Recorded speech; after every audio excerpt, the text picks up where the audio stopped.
Happy New Year, everyone. Welcome to the first Planning Board meeting of 2013. Welcome back from a long break. Can I have a roll call, please? Board Member Coronado. Here. Board Member Dusen. Board Member Elrod. Here. Board Member Graham. Here. Board Member Metcalf. Here. Board Member Ranville. Here. Board Member Renicki. Present. Board Member Samuelson. Here. You have a quorum. Okay, thank you, Doreen. Well, first off, we're going to go ahead and approve the minutes from the November 12th meeting, so we can get a vote in before we go to the study session. So everybody should have received that by email, had a chance to review it, and if I could have a motion, please. A motion to approve the minutes. Okay, thank you, Jen. I have a motion, second. Second. Second, Mark. Any questions or comments on those minutes?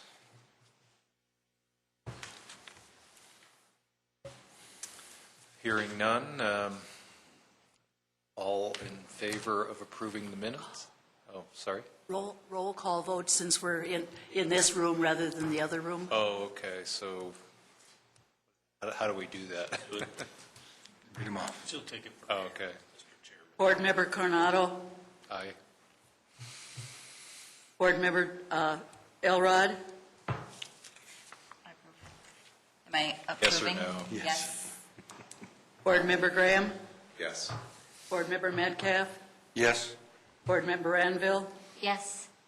Board Member Renicki. Yes. Board Member Samuelson. Yes. Approved. Okay. So that is all the business for our regular meeting. Can I have a motion to adjourn to study session? So move. Second. Second. Kurt? All in favor? Do we need a roll call on this? Board Member Coronado. Yes. Board Member Elrod. Yes. Board Member Graham. Yes. Board Member Metcalf. Yes. Board Member Ranville. Yes. Board Member Renicki. Yes. Board Member Samuelson. Yes. Great job. Thank you. It's the shortest meeting ever. 3 minutes.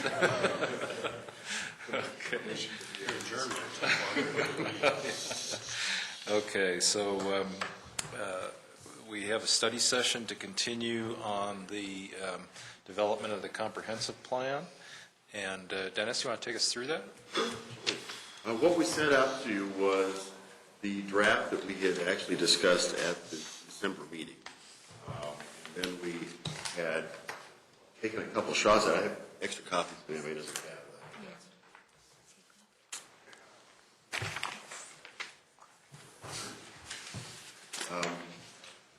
So we've got that first draft, which was the December 10th draft, which we discussed at the December 17th meeting. And then we incorporated the comments that you had at that December 17th meeting into another draft that we did on December 18th. And we then took one more shot at it, which is our attachment C, where we made it, trying to make it a little bit shorter. And then we have an attachment D where we made it even shorter. So what we'd like to do is discuss attachment D. Dave went through and made some written comments. I do have extra copies of that.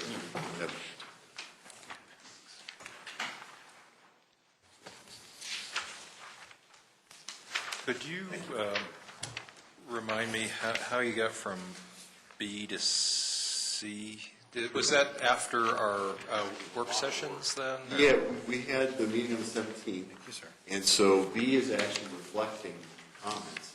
And then we took a shot at, well, you know, can we make this a little bit more concise? And so you can go back to B if you like, and see if we got it right. Our thought is, the hope is that D includes all the thoughts that were incorporated into B. And so all the comments that you had at the meeting, but we were just trying to make it a little bit more concise and made it even more concise. I don't know about that. The idea of David Metcalf making anything more concise is hard to believe. But I appreciate the thought. How we go for it? Beat me to it this time, David. I figured it was out there. I might as well grab a hold of it. The elephant in the room? So I guess the thought might be too, should we go back through, do we want to start with B, or do you want to go back to B and just see if we got, your comments correct on B? Maybe a point of clarification, I guess. As we've read through these other plans, they start with, usually like any good document, starts with a summary of comments, and if you're only going to read the first 3 pages, here's what you need to know. I think it's elaborated on later in the process. A lot of sort of reading it in reverse would say, and I haven't read Dave Metcalf's stuff yet here, but to put them in opposite order and act like that's a book. Yes, there's tons of redundancy between D, C, and B, but is that generally the direction you're going? So the thought would be that it'd be standalone, so it'll be just D, or just B, or just C. Our thought is it's just B. And we're really looking for kind of the heart of the planning. We're trying to say, okay, let's get the concepts, so we're really clear on the concepts as we go forward. We wanted to make sure we've got the vision as concise as possible. And going back to what I think Chuck and Tom said at the retreat, which was let's have an elevator speech. Let's have the vision be an elevator speech. It'll be 3 minutes. You can actually explain things. Say, here are the 4 points. Here are the main things we're trying to do. And so that's kind of where we're trying to head is to make sure that we're on the same page. We've picked up the essence of what we're trying to do, and then we can expand from there. But let's make sure we got the essence. So where does the meat, I'm sorry, Jim, but where does the meat go in D? D is kind of the outline for the whole thing. So it is a vision, and then it gets into the goals and the principles. So it has all the categories. But it's really just saying, is this the essence? I'll tell you what I did, was to go back and look at the Golden Comp Plan. And I was reminded just how exacting they were about identifying core values and principles up front, and then developing very carefully from that without getting too ambiguous and sweeping and that sort of thing. And then they kept the discussion focused. But the upfront part, which is what Dennis and Glenn have really boiled down in Attachment D, is basically the things that nobody can disagree with. I mean, these are the things that are going to guide us through the next generation. And anything we would do in the way of public development or private development should measure up against these principles. And I thought the progression from A to D was admirable and certainly consistent with the virtues of the Golden Comp Plan. I have to say, the more I read it, the happier I'd have been to just scratch out Golden, put in Littleton with a few exceptions in terms of particular peculiarities of the 2 different communities, but it's a marvelous document. Yeah. Well, we'll take a global brewery. Glenn, please.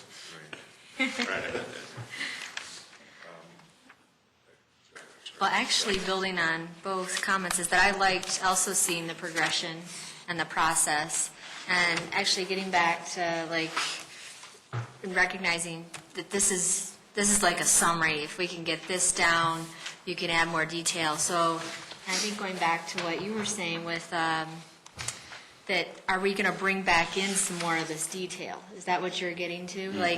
Like some of the detail I really did like with identifying transformative projects and elaborating more on what does that mean.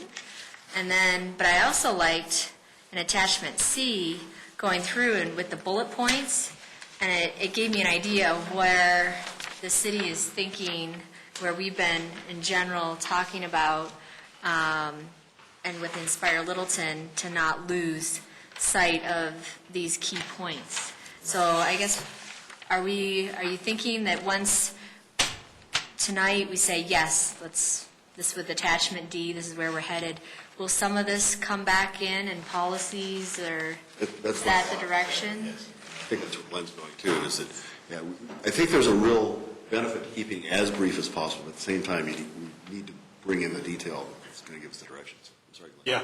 Yeah, that was our intent, and I'm thinking, I guess I'm jumping forward to council study session on February 26, where here's our outline, and we think this is it, and then we put the meat on the bones from that point. So I guess that's how I was thinking it through, and if we've missed a major area, that's kind of what we want to use the study sessions we have between now and February 26 to get a very strong outline that everybody, there's consensus that this is it, and then we can put in a lot of that detail, rather than get hung up on the details at this point.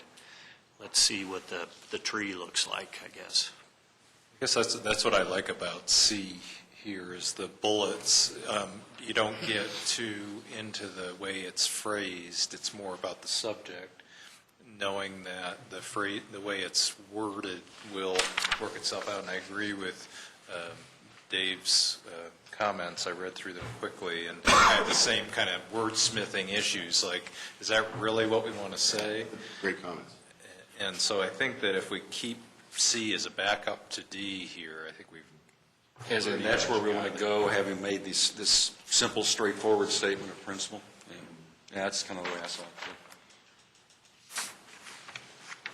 too. And I would say for those of you who haven't looked at the Golden Comp Plan for a while, go back and read that first 5 pages, which covers really what we're talking about here, and then see how they develop that as holistic views of the community on different levels, rather than necessarily focusing on individual elements, but it was more an approach saying, here's how those elements come together on a perceptible level, community-wide, area, neighborhood, that sort of thing. It's very well done. There's not a whole lot you could take out and still leave the general effect that they were trying to accomplish. Yes, I also did like the Golden Comprehensive Plan. It's very simple, it's not too long, but it's also very concise, too. Yes. Yeah. Which I think is, if you've got a vision, you can communicate easily. Say, here's what we want to do. Here's the transformative action. To get there, you can get stuff done pretty easily, because then people will catch on, and everybody gets on the same page. One of the things I liked the best about it was that it identified very clearly the principles by which both private development actions and community development efforts or community activities should be measured. And made no bones about it. If they would use a word, whether it's promote or encourage or that sort of thing, they then said, and here's what we mean by that. So that nobody could sit there and use that word to cover a multitude of sins. They made it very clear what they expected to be produced according to those principles.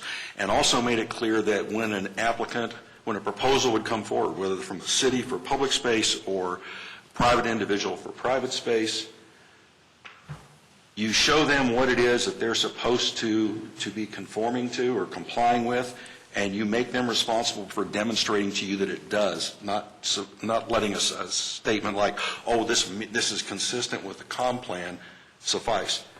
Be specific. So there was no ambiguity to it. They really laid down the law pretty carefully. David, you're reminding me of a high school English teacher who said if you can take the word out and the sentence still stands, you don't need the word. Right. And I think that's what you're hitting on here, of maybe every single word should be scrutinized. Once the key theme is identified, to say, is that really what we're boiling down to? And I don't thank you for that memory that you just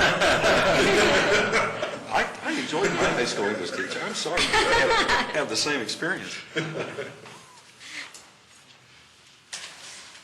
So, people comfortable with that and going through and just looking at Dave's comments on D and then what the original D was, and progressing from there? Does that sound reasonable? Mark, you okay with that? I think I'm more comfortable going through what was given to us and then incorporate Dave's comments along with, I got a lot too. I want to go through it line by line, word by word. Excellent.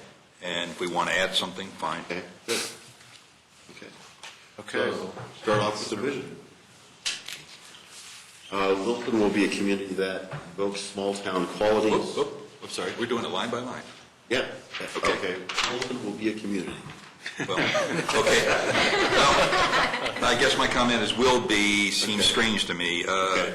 I mean, I know a vision is the future, but Littleton is a community. In my mind, it should be is rather than will be. Because aren't we already quite a few of these things, but we want to enhance the things we already have. That's always the challenge, I think, if, we can do it either way. We can say, and sometimes if you're going to say is, you need a little bit of a preface to say, this is a vision of how the community will be if the plan's implemented.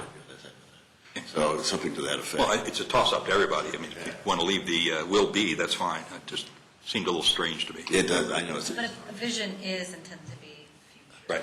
I preface it by saying that. I agree with that, but we're talking about a character. The character of a neighborhood, the character of a city.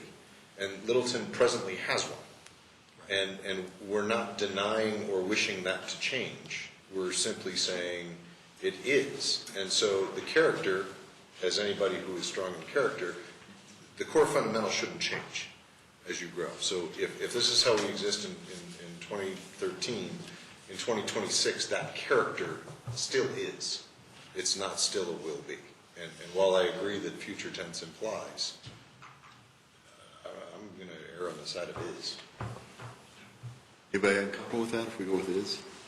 Or maybe there's a word in between that will come up eventually between is and will be. That No, the hedge is will remain. The hedges will remain, but if you say will, that's just saying from here on forward, whether we're 90% there or 50% there, what we're saying is regardless of how each individual perceives it now, this is what we think it needs to be. It will be in the future and what we're going to work for. I mean, Now, will be is fine.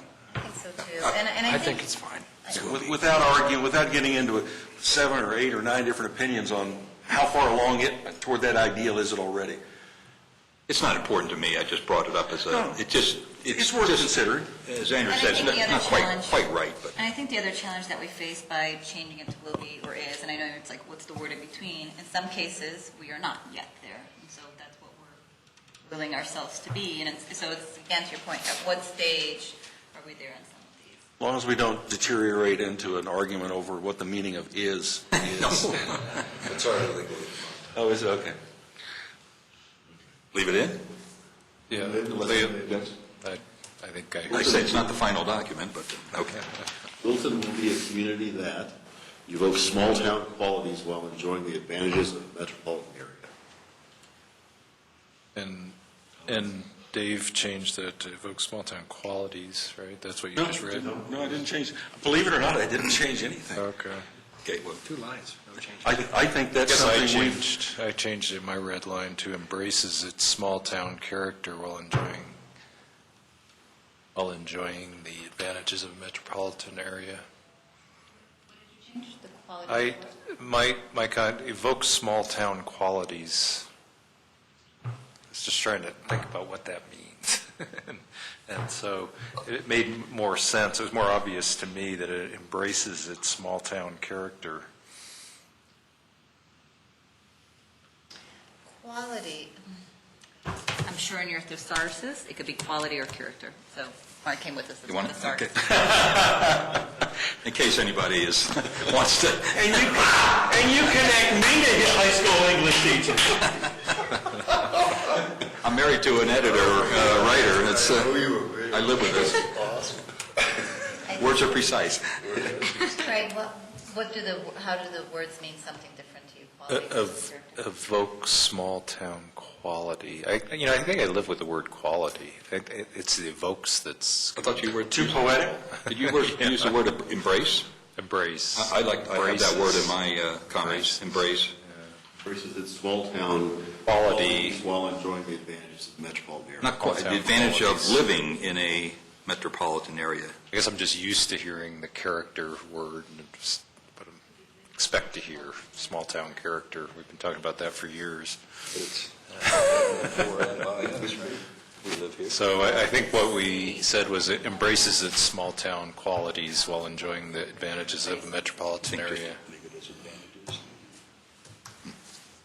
So right now we have community that embraces the small-town character, or excuse me, small town quality as well. And then Mark had comment on that. Well, enjoying the advantage of living in a metropolitan area. Comment And I here. piped in. No. Did you pipe in or pipe out? I didn't say that. And I just piped in saying what we're talking about here is living, working, playing, so I don't think that we should specify that it's specific for living. Yeah, I'll go with that. Over two. So we're okay going on to the next line? Enjoys a sustainable economy and environment. Okay. One Dave had. Yeah. I was just looking for more of an action word. Yeah, joys is happy, happy, joy, joy. Resting on your laurels or something. Joy to the world. What about Dave has promoted. exemplify? Exemplifies a sustainable economy and environment. Sets the example for others and is. It's not, don't simply be the example. Don't simply set the example, be the example. Hopefully you're exemplifying it in order to promote it. I mean, be the change you want to see. Exemplifies and promotes. Promote's good. I prefer promote over enjoy. Again, I'm just looking for an action verb instead of a passive. But enjoy means that we've achieved it. So we're enjoying a sustainable economy and environment. So we have, the vision here is that we will be achieving an economy that is sustainable, an environment that is sustainable. Promoting is, you're right, it's the action verb to get there, but this is what we are looking to get to. Not what we're trying to do, but what we're trying to be. Wonder what we're trying to succeed at doing. We're trying to bring about. We want to be in a position where we enjoy sustainable Promote would be a word that I think we use in some of the depth of the document. implementation, yeah. Or strive. We could strive for. Joy just doesn't belong here. I think, I don't know if somebody else can chime in on this, but at this point, we're still trying to get there. It's still a job ahead of us. Right, but remember, this is the vision that says what we will be, right? And I agree, we're still trying to get there, and that's where I think it either comes in as... Okay, I see what you're saying, the distinction between here's the picture of us, 20 years from now or over the next 20 years, then we'll talk about how we're going to get there. That's the way I'm kind of looking at it, too. I guess where I had a little bit of a struggle with this is the word sustainable again, and Jen, I kind of look to you, it's kind of had its day, and I'm afraid that, when somebody looks back at this 5 years from now or 10 years from now, that using the sustainability word. I will grant you that words wear out their welcome. Discrimination used to be a perfectly acceptable, even commendable word, and a generation ago it lost its luster. I don't think we're there yet on sustainable. We're talking about a document for the next 20 years. I would hate to think that sustainable is of such a short half-life that 2 or 3 years from now people will say, sustainable. Are we going to talk about that again? Let me expand on what I'm thinking. It's not that per se. We tend to look at things now in terms of the triple bottom line, which is, people, economics, and environment, and this is hitting on 2 of those 3. And so, I'm thinking it could even be stronger in that, maybe it talks about a growing economy and a sustainable environment, and I don't know what that third piece is, the Culture. vibrant culture, Yeah, or something like that. I got into that later on. So I think of like the Forest Service says the land of many uses. And I don't think that that's appropriate here, but I think that's what I'm hearing you saying is something that's more timeless in its phrasing. But sustainability in terms of not, because most people relate sustainability to the environment, and it's not just that. And we made an effort 4 to 6 months ago to recognize that limitation and say, look, we've got to try harder to see to it that everybody understands sustainability is not just about the environment. Sustainability has got to be a principle incorporated into everything about a community. I think that's what we're trying to do here. And I think that the word sustainable is that it needs a descriptor of what is sustainable. And so I think with the economy and the environment, that I think it's good that those are right there with it, because that defines what is sustainable to us. I mean, and obviously, that's something we'll get into, I'm sure, in the document in more detail. But the word sustainable right now it's in almost every comprehensive plan that I was looking at, in the example comprehensive plan. So I think it's still a very viable word out there, but it needs those descriptors with it. So which do it you like the has. way this is written? Would you add the That's word good. culture in there? Enjoys a sustainable Sustainable culture, culture. economy, and Society or Sure. What does that mean, though? Why, so when we talk, I mean, culture, at least to me, maybe comes out more in small-town qualities, or when we talk about diversity, or when we talk about history. maybe culture is not the right word. It is a social aspect of it. Yeah, the triple. Well, and so when we're trying to incorporate the notion of people, and really by talking sustainable, we're saying that they all have to work together. Somehow the economy and the environment and the people and how they relate within the community, those relationships have to be sustainable. Those elements have to be sustainable. The first thing that comes to mind when you're talking about people in a comprehensive plan and sustainability is isolating communities of this type and character over here and that type and character over here is not sustainable. Not sustainable. So how do we capture that in a simple phrase here? And if culture's not it, I don't know whether society is. Maybe, were you trying to suggest it's like, so something like enjoys a sustainable economy, environment, and community? Like what kind of, is that it? Community might be Yeah, the word. and had we already Might not be- used community up ahead, I'd have jumped all Yeah, over and that. that's, and maybe that's where, to me, when we talk about small town qualities, one of those things to me is the community atmosphere. So that's how I would describe one of those qualities. Well, you could cure that by starting that first sentence as Littleton will be, Oh, community, Period. you have it. Yeah. Right. and then put community in with economy and environment. Yeah. Or Littleton will evokes. Well, yeah, will embrace, will enjoy, yeah, right. That's wordsmithing.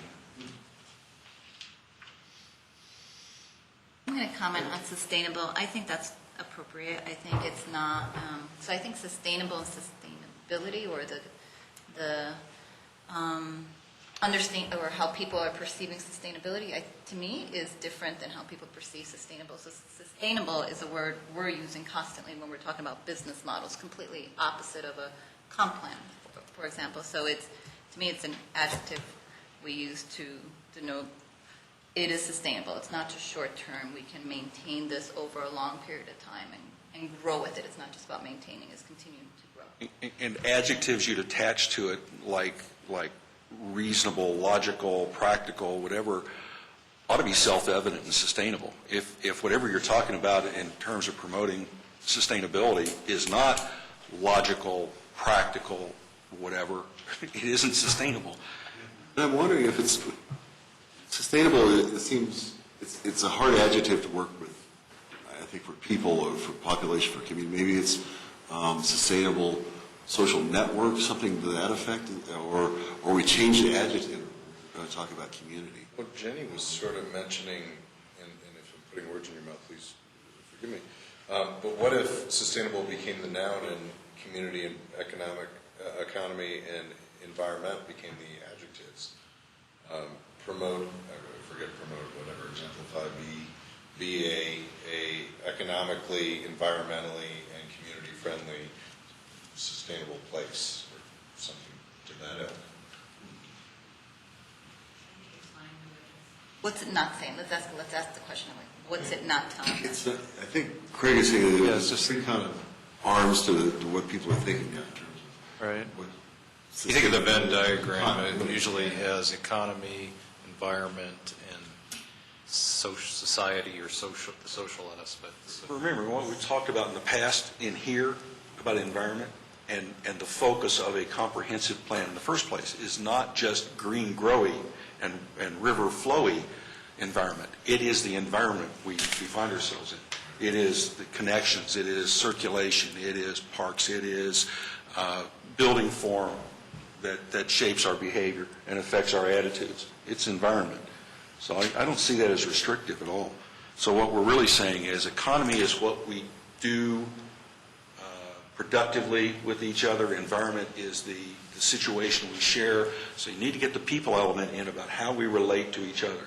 And another thing I'd suggest in that area is if we're concerned about how people's styles change from time to time, then the comprehensive plan needs to accept the idea that the rules we lay out for land use or adjacency today may have to be re-examined as people's lifestyles change, as different living situations become more not just popular, but in some cases necessary.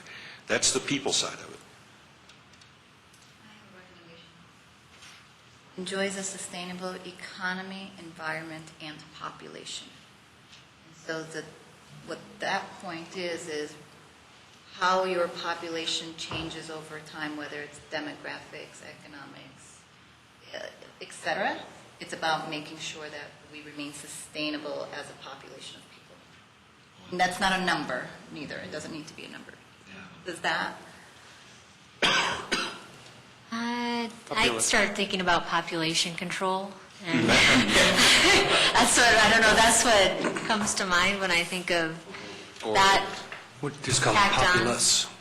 I'm okay with the word community. I'm not sure, Dennis, what the concern is about the word, because if you take each one separately, sustainable economy, sustainable environment, sustainable community, to me, it sounds right. It doesn't sound right to me. Somehow we're not getting the idea, I think, that you're saying, which is the people. So I'm wondering if we don't want to do what somebody suggested, which is do Littleton will, and then have, number one, be a community, and we kind of bolster that a little bit to be whatever the correct adjective or verbiage is for that one. And then maybe put sustainable economy and environment right after that or something, so they're kind of they're close but not the same. And embed into the small town qualities, but we change the format. Okay. Yeah. So I guess, Craig, tell me a little bit more, talk a little bit more about what the premise is when we're talking about the community and that third leg of the Well, I think Dave kind of described it pretty well in terms of how the people that live here evolve in terms of how they function, how they relate to each other, how they interact with their physical environment, and how they benefit from the economic development of the community. Not quoting exactly, but kind of building on what I think you were saying. And again, it goes back to the idea of the triple bottom line and how it's not just environment, it's not just economics, but it's also the people. So it's not just a healthy community, it's a prosperous community, it's something to that effect. That's the beauty of the word sustainable. Sustainable says whatever we're doing in all of those areas with people's interactions, whether you call it society or something else, and their environment, natural and man-made, and the economy, they all have to work together.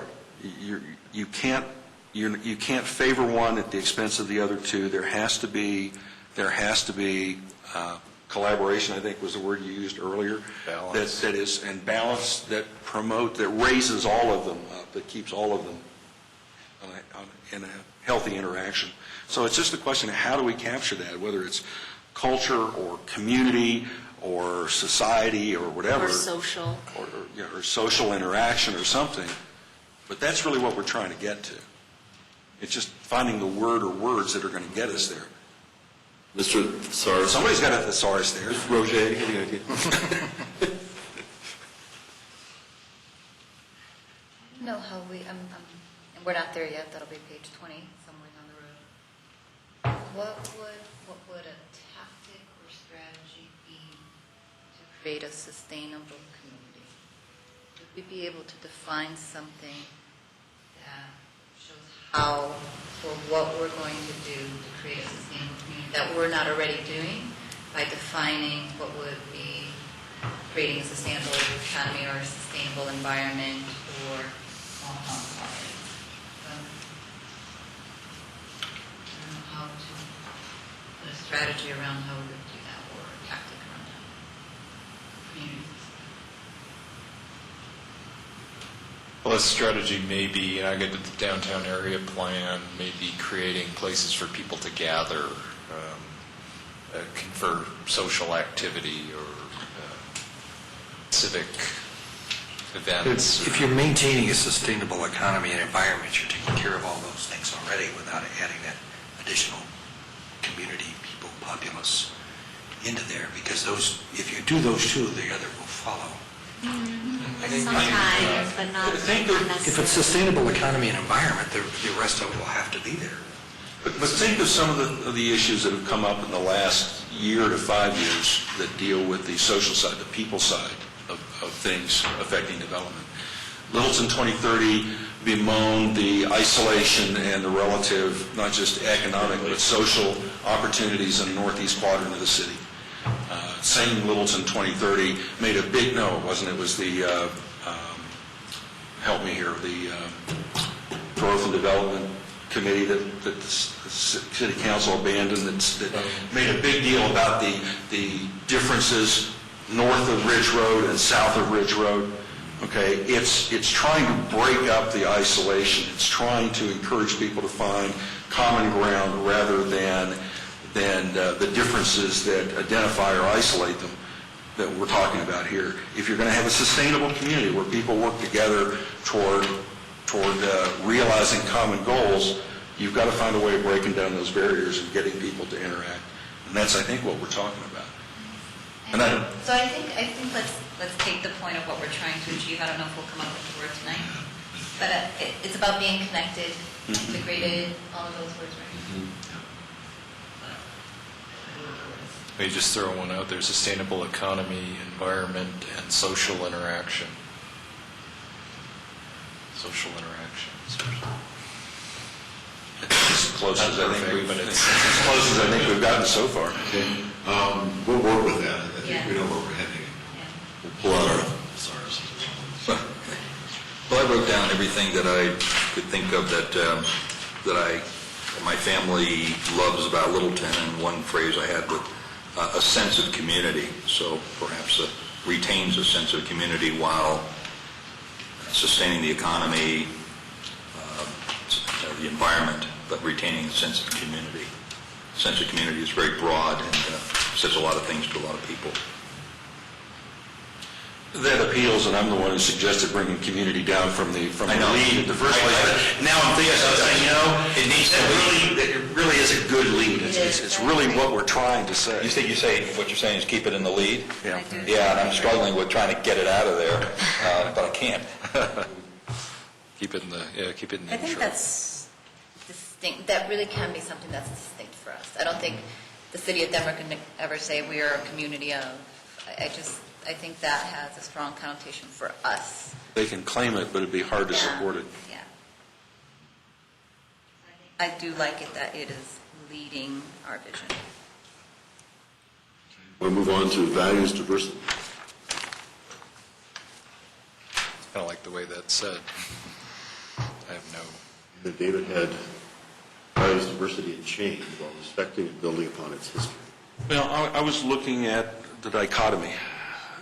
Change, but with reliance upon the values that we've come to favor, that have made Littleton what it is, that have brought to Littleton the people it's brought, and brought to stay. So I was trying to find a way of juxtaposing the two, of showing that the two need to be balanced or thought of at the same time.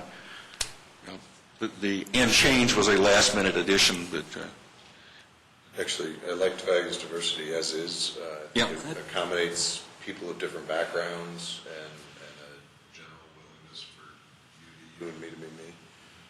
And then, David, I do appreciate the Chase comment there, but I think it belongs with history. It's sort of its own thing. Respects and celebrates its history, but yet is open to I don't want change for change's sake, but I also appreciate that stagnant's not better.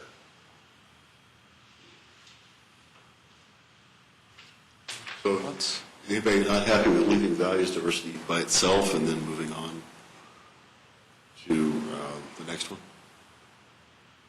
Leave it. So then respects and celebrates its history, and Andrew's suggesting that we say something that is open to change, putting it there, so we get David's idea, but put it next line. And that's why I tried to put them together and with the balance against the history. Because that's what zoning, what a comprehensive plan, what planning and development's all about. How do you pursue constructive change without abandoning what's gotten you there in the first place? And that's why just separating them seems to drive us back to the pendulum swings that we've gone through for the last 6 to 8 years. Putting them together says you can't separate these. They've got to be considered together. Is the point of saying change, though, a identification of a willingness to adapt? No. There are some people who see it that way, the same people who say, oh, people are afraid of change. I don't happen to believe that. People are afraid of change they don't like. People are afraid of change they don't understand. People are afraid of change that looks like it's going to take away something they value. But just being afraid of change, very few people are afraid of change for its own sake. So I think what we're saying is we are about preservation, but we are also about moving forward. So the question is, this is central. I mean, this is central to finding a balance between valuing what we have and improving upon it. I fear separating the two. Yeah. So something like accommodates change while respecting and building upon its history? Respects, celebrates, and builds upon its history. You get all three. Values covers it, and we did have a comment, Dennis had something further on down about welcoming change where we can address that in more detail, but all I was trying to do there was accept the idea that something different or something changing is fine, as long as it honors, respects, is consistent with, or builds upon what we value in the first place from our history and what we have now. Say that again. Read your sentence again. Where is it? Respects, celebrates, and then I use the word and, builds upon its history. Is there a general agreement that diversity should remain separate from the history and change? Different thought. Yes.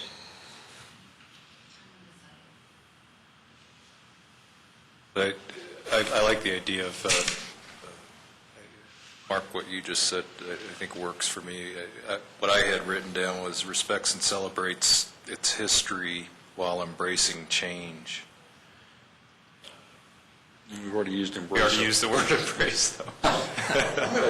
Builds, I think build kind of says the same thing, not as... I think the point is that I spent 10 years arguing against Littleton being frozen in time, and so you respect the past, but you're not a slave to the past. That's kind of been my mantra, arguing against fishing poles and straw hats for Littleton. It's got to move forward. So I agree. We need to get all three in. Respect, honor history but build upon it. Given that that's been our the central cause célèbre for development in this community for the last 8 years, if we mess this one up and don't get it right, We write another one.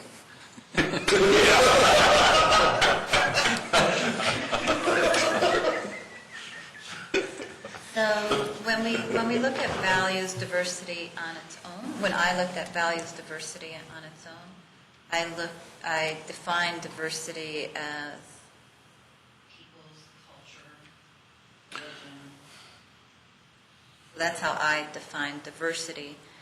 But what I'm hearing us talk about is about diversity of opinions or positions, which hence comes in the word change. So maybe the question mark here is, how is diversity intended to be defined And if it's subject to interpretation, then that's not the right word. Then we need a different word. Diversity to me is people of different backgrounds accepting that you're different than me, and that's fine, and that there is general agreement that we can both be in this place, and that is welcome. That's what I mean by diversity, from a community perspective. That's a definition of diversity that parallels the idea of sustainability as being applicable to environment only. Diversity is also diverse opportunities. Diversity is diverse situations, diverse building forms, diverse densities. That's diversity. I mean, this is a planning document. It is not a social manifesto. This has to be, against this document will be measured proposed ordinances and zoning or rezoning by city council and proposed development considered by us. So diversity is everything. Anything that is... I think it includes diverse perspectives, too. Right. And I think that's the point that I'm making, that if it really does mean so many different things to so many different people, then it is going to be a risk for us to just keep it like this and subject to interpretation. So maybe it needs to sound something like the one above, where we said, enjoys a sustainable economy and environment, values diversity of culture, people, or something. And that's why I tried to lump it in with change and counterbalance it against respecting and building upon history. They've got to be together. No one of those stands on its own, or you're going to have somebody come back and say, well, what I propose demonstrates diversity or promotes diversity. Great, but that's not all we're looking for. We're looking for something that merges those concepts together, that makes them work together. The downtown development plan is fairly straightforward, that it desires things that look like they were built in 1880. Or some, I'm totally exaggerating that. But that in itself could be then contested against what do you mean by diversity. If somebody wanted to put up a postmodern structure in downtown Littleton, according to the development standards, that's not allowed. But yet if we say values diversity, is that block by block, region by region, segment by segment? And that's why reintroducing the concept of respecting history and building upon it is significant. It is a governor, if you will, on what could be taken that we mean by diversity. It's diversity that nevertheless shows a steady progression toward a future that's consistent with the past. Whether you're talking about strict replacement or restoration of an historical property, or what is it the HPB called Merle's faux historic, or something that is of a more modern vintage. Well, of course, after it's 50 years old, that takes in postmodern architecture. Regardless, it's diversity, but it's got to be within and we used this word for a couple of years and then we seem to have dropped it, but diversity within a context. The diversity that fits together, that contributes to a feeling that there's a consistency within this community without being dull and frozen in amber. Mark, was that the phrase that kept being bandied about? Frozen in amber. Yeah. That's why I wanted to see them linked together. Yeah, I like your proposal, David, because it gives me more context of what that means. And I do think the word respecting history doesn't mean that you have to adhere to every little thing. It means you respect it. You're not worshiping it, you're respecting it. I like keeping them separate, but the point you made 3 or 4 minutes ago is you were saying values diversity of dum, bum, bum, bum, bum. You were like... It needs context. Yeah, you were giving it the same value that the one above had. And I think David's recommendation gives context, because it broadens it to say it values, by adding change, it really talks about differing opinions, differing solutions, differing people, but again, in balance with respecting. And remember, this is, again, an introduction. It's the headlines, if you will, the overview, and we will develop all of these ideas in greater detail, whether we follow the golden model, or I could have said the golden rule, I guess, or develop our own. Yeah. Values diversity and change while respecting and building upon its history. I'm hearing that.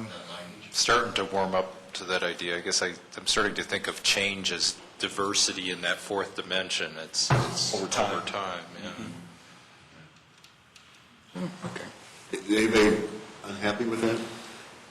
No. Okay, let's go ahead and keep that.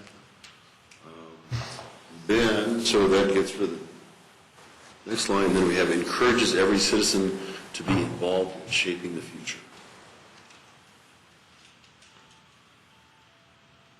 There are a lot of things you could say about that in elaboration further on down the line, about what opportunities you create, what kind of input you get, how you incorporate the input or the activities or the energies into planning and development. But I don't know how you say it any more clearly.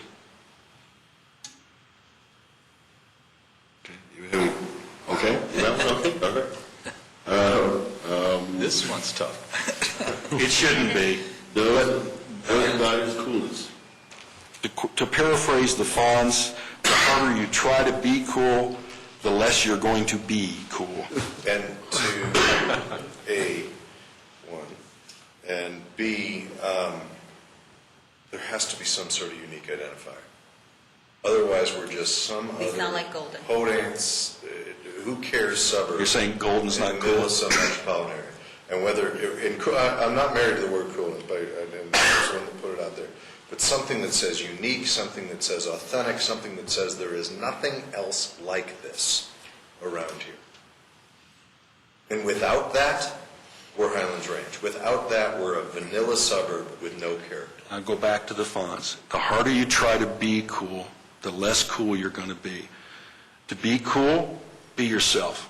And we are ourselves. So if we want to show what we are that makes us cool, What that's about fine. authenticity?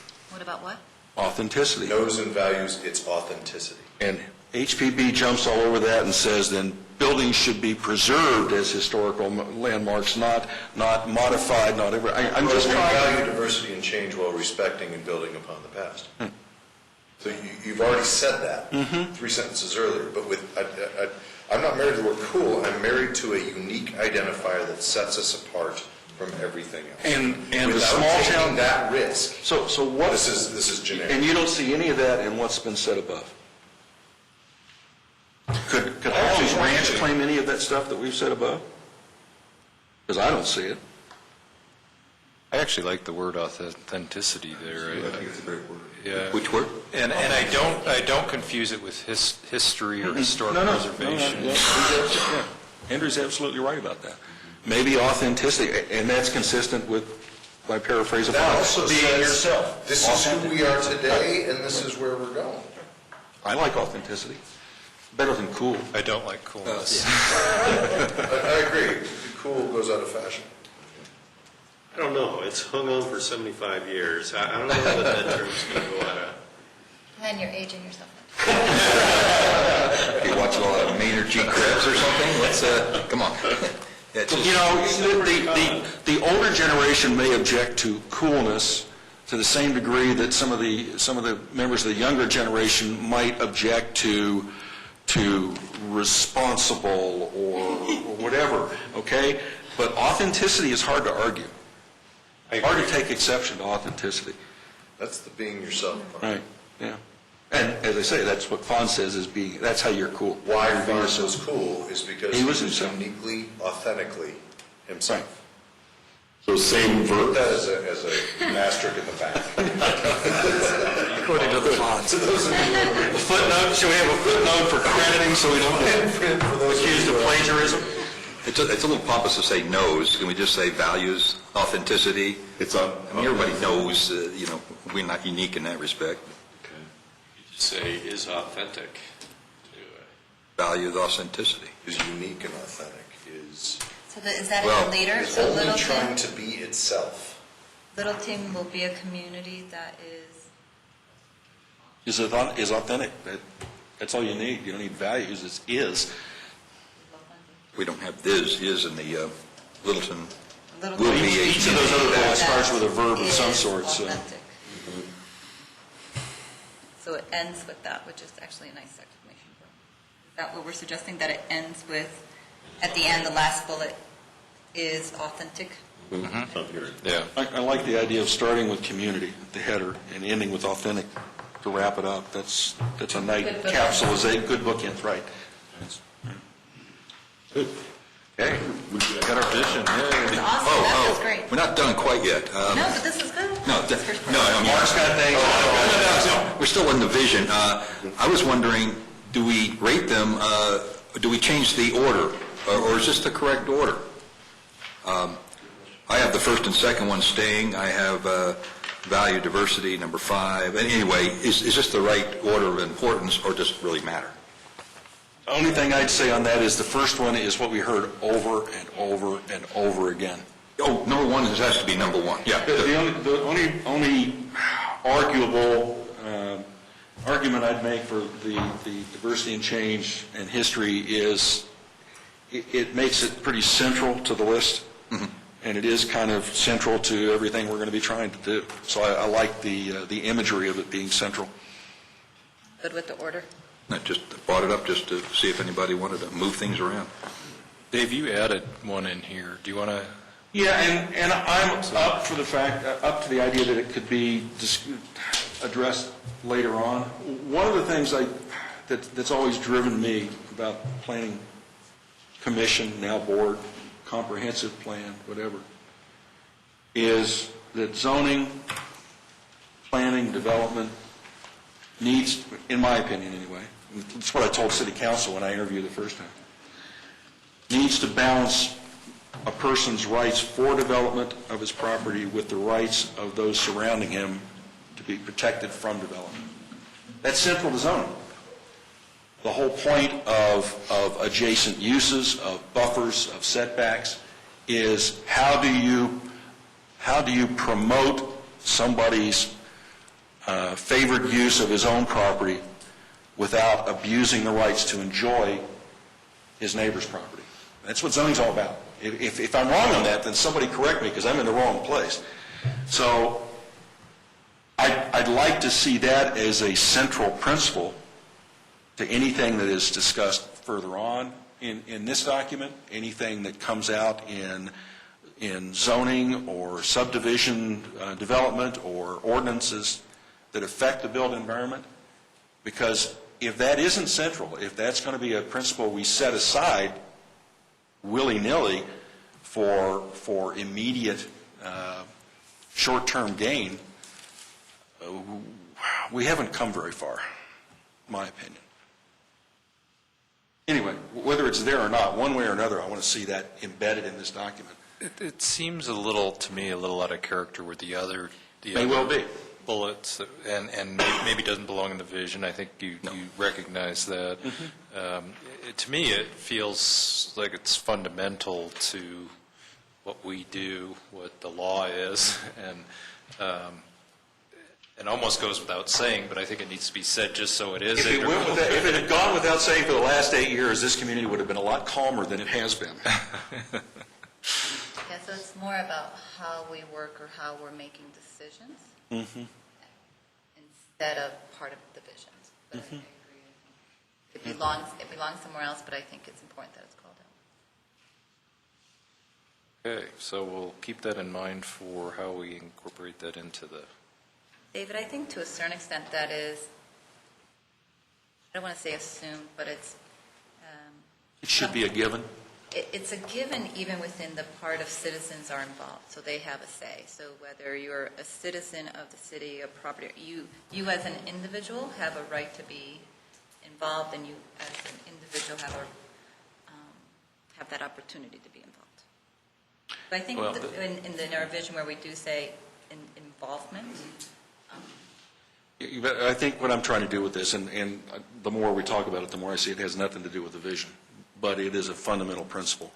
And it isn't just letting somebody have their say, or we're going to vote on every issue that comes before the board or the city council. It isn't a question of having say. The laws are there to protect the minority against the tyranny of the majority for short-term motivation. Okay? And that's what a comprehensive plan ought to be as well. And that's what I'm trying to get to. See that is explicit in this document, not assumed or taken for granted, because it has not been assumed or taken for granted or even honored more than one or two times in the past 7 or 8 years. Okay, so we move on to the next. Themes and goals. And outdoor capitalize and expand upon the city's most valuable resource, the South Platte River, parks, open space, trails, recreational facilities and areas, panoramic views, and outdoor public gathering spaces. And David, I think, did a good job of moving some of the words around. So he says capitalize and expand upon the city's valuable outdoor resources, the South Platte River. So he actually shifted things around a little bit. I'm remembering what we started talking about when we did the downtown plan and had this notion that downtown was central to and everyone said, wait a minute, downtown is not everything. Much as I value the outdoor resources in Littleton, I would never claim that they are the most important.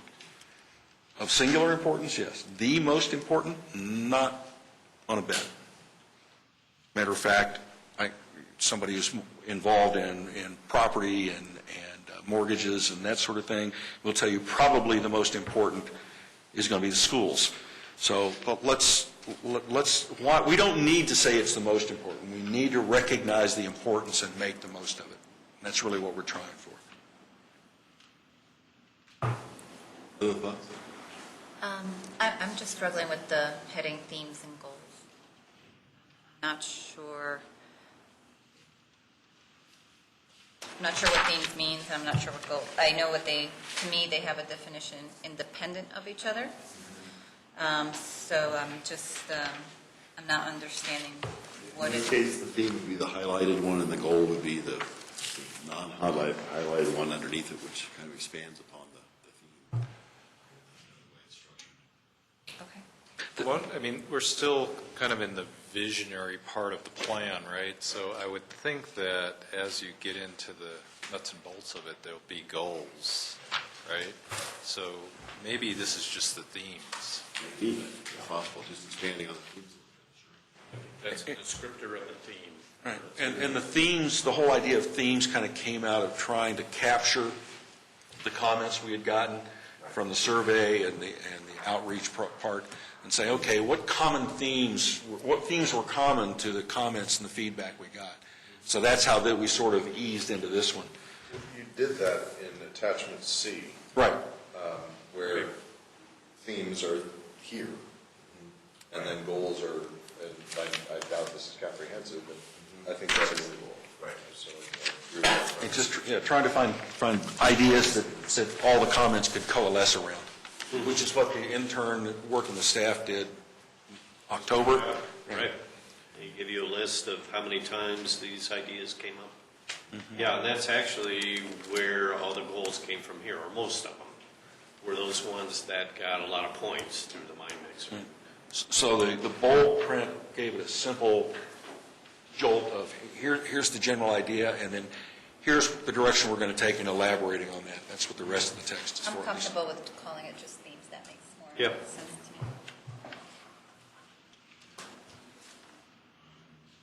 to me. And I thought on outdoor Littleton. I've got right now capitalize and expand upon the city's valuable outdoor resources, and then the rest of it's pretty much the same. So. Yeah, the only thing I was strictly a quibble on wording, recreational facilities and areas. Well, we've already covered parks and open space and trails. I don't know what other areas you're talking about. Recreational facilities could be the Buck Center as well as the playing fields that we've got scattered all over the city. I don't know that we need areas in there. It just, as Andrew was pointing out before, if you don't need the word, dropping the word doesn't steal anything from the idea. Why keep it? I actually crossed that whole recreational facilities and areas out because I think it's covered under parks, open space, and trails, really. What about the Buck Rec Center? Well, you don't call it facility, you call it center. Recreational facilities is good. Call it Facilities is good. centers. Right, and that leads us into things like, what activity opportunities do you have within those parks and whatever? Do you have, little exercise stations along a trail? Do you have playgrounds for different ages in certain of the parks? I mean, that's recreational facilities is It's good, yeah, I think to keep it in there. okay. Covers a multitude of virtues. There's parks that have no facilities, or have very few facilities. You don't like Slaughterhouse Gulch Park? I don't hang out there. Unless you're trying to score drugs, and nobody else would either. I didn't say that. I didn't mean that. That doesn't make the plan. And I just struck outdoor in the last phrase because it seemed to be redundant with what we'd said before. So now, So I was just debating that one. So outdoor public gathering places, like downtown Littleton can be an outdoor public gathering space that's not a park, Right. not an open space. and I think Dave was saying it could be indoor or outdoor. No, the title of this thing, the theme of this is Outdoor Oh, I Littleton. see. We've already said valuable outdoor resources. Why do we have to say outdoor gathering spaces? So I have it reading, capitalize and expand upon the city's valuable outdoor resources, the South Platte River, parks, open space, trails, recreational facilities, panoramic views, and public gathering places. Instead of the, Added a word. instead of the, All right, you added a word. What You I- said in the beginning, capitalize and expand upon the city's most valuable outdoor resources? Did you say? Valuable outdoor resources. I have it in my version. Yeah, I know. In mine, I took out most to avoid this debate over, is it really our most, and just put in outdoor resource. But we just took out outdoor from public gathering places because it was in the heading, but we added it to outdoor resources in the beginning. Well, I think David added valuable outdoor resources. Oh, colon. That's Right, yeah. And everything. Got it. Yeah, it wasn't one of the list, it was the introduction to the list. All right. The only thing that, and I'll back away from this in a second, but trees. Landscape? Trees and birds and rocks and stuff, yeah. Landscape, I'm thinking, Wildlife. I'm saying in outdoor Littleton, and I'm thinking of my neighborhood. Yes, we have parks and open space around us, but I'm thinking about walking down my street, and we have trees, and we have such a great tree. We have a giveaway program. that- We actually have a tree city. Or a tree city. That's, I don't want to lose that. Good. Because I think that's directly apparent. Good. Great. outside. Yeah. what's a more encompassing word than trees? Landscaping. Trees, bushes, landscaping. Landscaping and wildlife, is it? Yeah. That do it, Craig? Does landscape? Geography. I kind of like our geography, too. So no Does plants. landscaping imply that The a landscape. human hand was involved? No, not necessarily. I think you'd say the landscape, which connotes both natural landscape Yeah, and the and ing, urban yeah. landscape. Okay, that's good. Okay. And wildlife doesn't mean predatory coyotes, is it? Wildlife is. Is the colon still there? Colon is still there. Could we just say including, just seems Did they kind of, retain their liquor license? kind of cold. Sure. This is more a narrative than a, So I've got something like capitalize and expand upon the city's valuable outdoor resources, comma, including the South Platte River, parks, open space, wildlife, landscape, trails, recreational facilities, panoramic views, and public gathering places. And landscape is I don't know about the comma. not quite right, but I don't know about the comma before including, that might not be appropriate, comma. Okay. Location, so. I think we got all the pieces down. okay. Wordsmith it, but the pieces are there. The content's there. A recreational facility can be outdoor, right? Yes. No, I just had, I thought maybe we put landscape first, before the South Platte River, so. Okay. Valuable outdoor resources, colon, its landscape, the South Platte River, blah, blah, blah. You said you could talk about the geography and the terrain. At some point, what we're talking about is the resources that we have that we're going to make the most of. I'm not necessarily, I'm sympathetic to what you're saying about how it shapes your perceived environment, your neighborhood, and that sort of thing. I'm not seeing how we take advantage of trees along the street. Well, I think that's what's, No, but one of the trees- things distinct about Littleton is that it has They trees. have trees. Natural trees, not just, But I'm not married to trees. Trees, bushes, shrubs, yeah, it's the anything it's a that, unique landscape. if we're talking about outdoor, Greenscaping? Greenery? Greenscaping? That's a legitimate civil and landscape architect word. I defer to the LA. Green infrastructure. For simple-minded, non-architectural people, landscape means the landscape of the land. How about dynamic Littleton? Establish Littleton as a vigorous and evolving community that meets the changing needs, desires of its residents and businesses while retaining the qualities that make it unique and desirable. Well, unique and desirable you've used further down, so one of the, a distinctive Littleton, you use unique and desirable Yeah, sure. twice. Okay. So somewhere, you got to get rid of it in one of the two. Okay. I think David picked that up. Yeah, my thought there is, if we're trying to say both a dynamic Littleton and a distinctive Littleton, let's find a way of making those 2 points distinctive. So authentic. I mean, it just seems fair. Coming back to the word authentic, so maybe authentic is an alternative to unique. So maybe we could keep unique under dynamic and then put authentic under distinctive. Or just say and make it desirable. I mean, we're talking about the dynamism here. That doesn't necessarily have to be a unique combination of dynamics. Dynamic. Retaining the qualities that makes Littleton special, something like that. Which is a way of avoiding the duplication of unique and desirable down below. Yeah, very good. I'm straining And you hard. didn't have to reach your thesaurus for that one.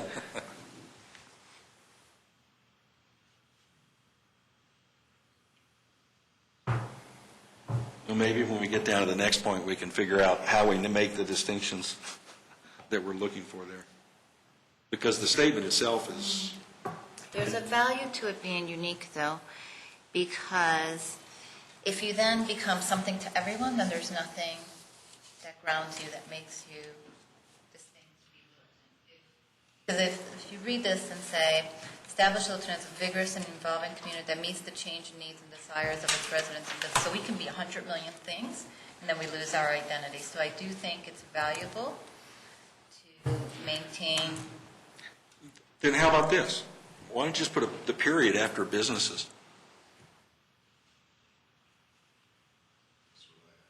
There you go.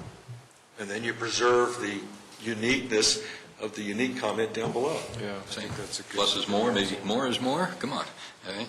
All right. So I think the second one seems to be about making Littleton or continuing to evolve as a relevant place, a 21st century city, whereas the last one is about being imageable or being... What do you think of when somebody says Littleton, that sort of thing? And then my only other thought on that one is establish. You'll notice I'm not real happy with passive verbs. So I was saying, is reinforce what we're talking about, or develop Littleton as, or maintains probably as weak as established, or even Well, weak. established, that says we're not, which is, yeah. Right, that's why I said reinforce. Reinforce good with everyone. Strengthen. Strengthen, yeah, that would work. Strengthen reinforces, yeah. I don't think have we used reinforced anywhere else? I think we're okay. Yeah. First out of the I like chute. Strengthen. I like strengthen better. I think it's, That says we are, let's do it better. Sure. Okay. Okay. So I have strengthened Littleton as a vigorous and evolving community that meets the changing needs and desires of its residents and businesses, period. Okay, good. You had a word in an earlier draft, vibrant, Yes. and I would think something like Littleton as a vigorous, vibrant, and evolving. Yeah, I used that word somewhere else, but that's a nice word to slam in somewhere. Okay. And if not there. since we're slamming in one. I like that phrasing. What's the difference between vigorous and vibrant? book. Vigorous is active, vibrant. Somewhere. It's a result of being vigorous. And, I'd be perfectly happy with the idea of vibrant instead of vigorous. Vigorous, to me, seems to have... It'd be hard to be vibrant without being vigorous. Vigorously growing or vigorously expanding. Yeah. But can Vibrant vigorous rather be than vigorous? used as- Vibrant rather than, I can see I would being go with vigorous that. without necessarily being vibrant as in personality. I can't necessarily see vibrant without being vigorous. Just a thought. Vigorous is productive. Active, just churn. It could be churn rather than... Well, the vigor is like an inner strength. Yeah. Vibrance is an outward Yeah. abundance. Yeah, that's a good way. Could we work the word Viagra in there sometime? Especially in the senior community. It's a Say V word. that again. So how did you describe the difference between the two? Vigor is like an inner, this is World of Going Andrew. Vigorous is an inner strength, and vibrant is an external abundance. I see what you're saying. For now, I'll leave both of them in, so I'll do strengthen Littleton as a vigorous, vibrant, and evolving community. And I'll check the definitions and make sure that we're really Make an executive decision. That's all right. I've got a lot of synonyms for cool, can I? Keen, groovy, hip, fab, Mark. Oh, let's go with groovy. I'm bullying. Groovy. Mushrooms down here. So vigorous, Bring energetic, back the mushrooms? done with vigor, energetic, lively, brisk, powerful, strong, potent, effective. You can be vibrant while sitting still. Vibrant, energetic, vigorous. No, same thing. That's why I say we don't need them both. Pick one. Pick one, yeah. Are we done with that one? I think we're done. Are you? Connected Littleton. Enhance creating physical and social connections with walkable neighborhoods, activated streets and corridors, and improve pedestrian environments. Okay. Oh, I don't like the word activated. That's planner talk. Can we just say active streets? We know what activated is, but you keep talking. Yeah, You mentioned, the average Littleton Joe. I wouldn't put activated. Streets are. Okay. Yeah, for those of us who know that we're going to expand upon that later in the document. Yes, it's great. But for the person reading it for the first time, it says, activated? Yeah. Hey, Mark, here's And then a you drop it. good planner word, multimodal. We should. Oh, God. Yeah, we've got a bunch. That's a great word. Yeah. What, 2 words? But connected to me implies technology as well. Mm-hmm. Yep. And are we going to have a city Wi-Fi? Is that what you're saying? Yeah. Golden does. Yep. Not Golden, Grand Junction. It's interesting, when they updated their streetscape, they actually have Wi-Fi throughout their downtown. Mhm. And they actually they have a locator map, and they actually show where the signals, they'll show where you can connect in. And they locate it near the outdoor cafes, so that people can actually just sit outdoors and. I like that because it'll tie back to what we're trying to, so with being an outdoor Littleton, to be more connected. My hesitancy comes from, I don't want to waste community dollars. So if the direction we're pointing says a connected, which then implies it's the city's responsibility to stay current with technology, I don't like going down that path. Or it says that as a planning group, we're going to look for roadblocks or obstructions to private development of connections to make it easier to bring it to the community. Other communities around the country, especially those in isolation away from a metropolitan area, have had to go out and actually seek those connections. Lafayette, Louisiana has probably the most advanced wireless network of any community in the country because they went out on their own, looked at what was commonplace in Europe and Japan, and got it for themselves. So yeah. Who pays for it?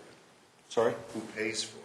Well, the community did, and I don't know whether they did it through a business tax or whatever. All I know is I've heard that a lot of the firms that do CGI for movies and everything in Hollywood, they do their CGI work in Lafayette because the speed of the internet, the access, the reliability is 10 times what it is anyplace else in the country. So that's what if you're talking about can the city go out and develop those connections, or can they do something to promote, invite, or at least run interference for private development of that? Yes. The question then becomes, how far does our community want to go in that? And my bias is always to start looking at what is there that's preventing somebody from doing it now. Start with that. You have Echo Star down the road. Yes, and I'm afraid that hasn't enhanced my internet experience in the slightest. Sorry. Sorry, Charlie, didn't mean that to hurt. This connected Littleton theme, I think, is probably the most important one of all of these, because as we know, land use and transportation are integrally connected, and in order to enable land use to happen to its highest and best uses, it really needs to be in an interconnected network. And, not just, I tend to agree with Dave's comment here that we're a little redundant in terms of focusing and, beating up on the street and pedestrian aspects of that, whereas it's more layered than that. There's vehicles, there's transit, there's pedestrians, there's bicycles, there's internet. I mean, connected means a lot of things, and it could be, I think, a little more broad in this. Yeah, I was just having a hard time finding a distinction between walkable neighborhoods and improved pedestrian environments. And the difference there is what, actually? So saying the same thing two different ways. Right. Yeah. So if improved pedestrian environments covers everything. I mean, whether you're talking parks and the connections there, the downtown area or other commercial areas, focus areas in the city. So what is it we want to be saying about neighborhoods that doesn't involve a redundance by saying walkable? It isn't just walkable neighborhoods. What qualities about the neighborhoods is it we're looking to do or to develop the idea of connected? It isn't just walkable. Connected also sort of implies, at some earlier meeting, we talked about something like a shuttle bus that just circles the city and connects you from Littleton Hospital to downtown to Aspen Grove and back. If indeed we're going to go this way, I think we have to say that's indeed what we meant. Connected technologically, connected socially, connected exercisally, parks connections, walking, anything that brings you from one side of the city to the other without a direct conduit from A to B without hesitation is what connected to me would imply that we're directing. And actually, the word mobility is a really nice word to encompass all the different types of, whether it's walking, biking, shuttle buses, but increasing mobility options or expanding upon our mobility in our neighborhoods. But anyway, the word mobility could be a good one to incorporate. I'm not sure for wordsmithing wise, but it's a nice one that could encompass a lot of the facets. The other of word that would come to connectivity. mind to connect to neighborhoods, although it has some of the same image limitations of sustainable or connected or that sort of thing, is accessible. Yep, I was thinking And that I as don't mean well. just accessible for somebody in a wheelchair. No, I it's mean strollers, too. accessible. I mean, you can any move age. through the neighborhood. You can visit your neighbor without having to go over a 6-foot hedge or wait for him to come out for those rare occasions when he comes out of his garage without his car wrapped around him. I mean, accessible neighborhoods, accessible in every sense. I think this is a very important theme, and the more we talk about it, I think we're suggesting that this is much bigger than we've even begun to describe here. So I think this one is probably one that is worth some effort to really think through, because again, when you said accessibility, to me it's also accessibility to the mountains, to Denver, to, and I think that's a big, one of the key, again, coming back to what makes us unique, et cetera. We are so well centrally located within Colorado, not just Denver area, and that's one of the things that you hear from citizens. I love it that I live in Littleton, and I'm 20 minutes from everywhere that I want to be, if I want to be there. Accessible neighborhoods in the sense that you can walk from house to house without walking in the street. Right. That you can push a baby carriage down the street and not shove everybody else out into off the curb to get there. Accessible in terms of you have a identifiable path to get to the library, museum, downtown, retail centers, to the park, to the river, to the mountains, accessible. But even outside of Littleton, And about where we're located, and then what infrastructure we put around us. So whether that be RTD, whether that's that we have Santa Fe, Broadway 470, we're accessible. Accessible to transportation networks and that sort of thing. I mean, the idea is, let's face it, it's hard to focus on the nuggets, on the simple principles or ideals here, without starting to share a common vision of where we're going to go with that.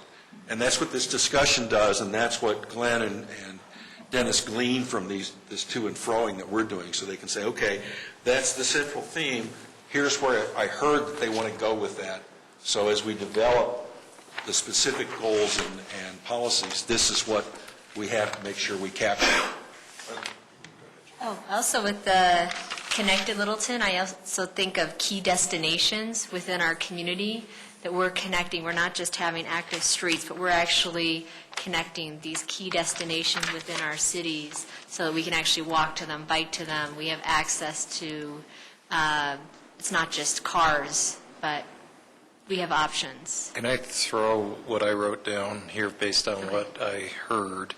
I would say enhance community physical and social connections through improved accessibility, mobility, and I threw in the word infrastructure, although I could probably be talked out of that, but accessibility and mobility. I like infrastructure because it implies technology, it implies roads, it implies transportation networks. Okay. I took a different tack on. I said enhance internal and external physical, social, and technological connections, period. Say that again? Enhance internal and external physical, social, and technological connections, period. Which brings us full circle to Andrew's question. So would the city contemplate building its own wireless network? Unless we're trying to go there. I like the general statement itself. I mean, it covers things, whether you call them neighborhoods or accessible or whatever, activity areas, whatever. Neighborhood doesn't have to mean just where you live. You know, you can have retail neighborhoods, you can have commercial neighborhoods. I mean, those elements that were in there, the neighborhoods, the streets and corridors, the pedestrian environment and connections, that pretty much covers what we're talking about without descending into details of technology or starting to debate mobility versus accessibility versus connection. We're fighting over nuances of words here. I think accessibility can be quite different than mobility, so I think that both of those could have a place here. What's the difference between accessibility and mobility? Well, how is Aspen Grove accessible? By light rail and by car. But is it connected? It's accessible but not connected, right? Well, that the where you're connections could be better. Building a whole bunch of bridges over the train tracks to get all the neighborhoods off Ridge Road to feed right over? I Because think right now, connectivity is I important. live on the west side of town. The east side of town is a different world. I'm not connected to it, other than the fact I wander into it every so often. Well, somebody farther up the light rail line's more connected than you are. To Aspen Grove, for example. Okay, unless you're taking connection If you're to developing the demand the concept of proximity, in which case we're in a world of hurt. I mean, the nice thing about the accessible, the way Karina was talking about it, is it's talking about being able to get to these places and recognize the connections. It doesn't matter whether it's, you know, a quarter mile or 4 miles. You can't do anything about that. If you're living in the far northwest corner of Littleton, then you're going to have a hard time getting down to Mission Hills Church down here at Broadway and County Line. So it isn't proximity. It's, is there a way, a comfortable way, a non-life-threatening way to get there? And in point of fact, in some places, there is no non-threatening, life-threatening way to get someplace. Some of the areas up around North Littleton, around Broadway, we recognized early on, there aren't even any sidewalks along South Santa Fe. Is the distinction between accessibility, and maybe this is where the distinction comes in, accessibility and connectivity. Connectivity, there's a and B that you're trying to connect. Accessibility is I'm just trying to get there. Is there a way for me to get from here to all these other places? But I think what we're trying to say is about connecting more as opposed to just having access to. about I think we're trying to build, whether it's the infrastructure or whatever it may be, or the access points in order to connect. Are we trying to create? That's what I think that we're missing in Littleton, that we have a lot of destinations, and we can access those destinations, but we're not connecting those destinations. Well, DC did a good job, Washington DC did a good job in building a hub and spoke network in their initial city plan. And it's very easy to get around in that city. Here, if I'm at Windermere and Cayley, just right over there, if I want to get to Aspen Grove, I got to go 3 miles that way, or 2 miles that way, 1 mile that way, and then 3 miles back, or 2 miles over. I don't call that connected. A livable, connected community is one that has accessible to you within the confines of what you identify as your neighborhood, what you need for daily life. Or if not, it at least has a workable connection to something that's maybe outside your neighborhood, but it's still within what you feel about as your community. I mean, that's the way I think of it. So I'm not sure. Mobility really has more to do with individuals. I mean, streets aren't mobile, buildings aren't mobile, parks aren't mobile, people are mobile. Accessible and connected is what we're talking about. So who can summarize for us? That's right. Network was another good word. That's Or network. activity centers, or what was the phrase you used? I was using mobility. I don't know if I used activity centers, but I mean, activity centers, we already have active streets, but. You know when we used activity centers, when we did that whole mapping exercise? We did Yes. Right. And that's getting to what Andrew was talking Well, about actually, connections, nodes, and that's right. Years ago, we Destinations, talked about yes. nodes or destinations. That's Yes. it. Maybe it's accessible, I don't know, the activity centers covers it. What about enhance a network of, or enhance a network of streets, trails, blah, blah, blah, to enable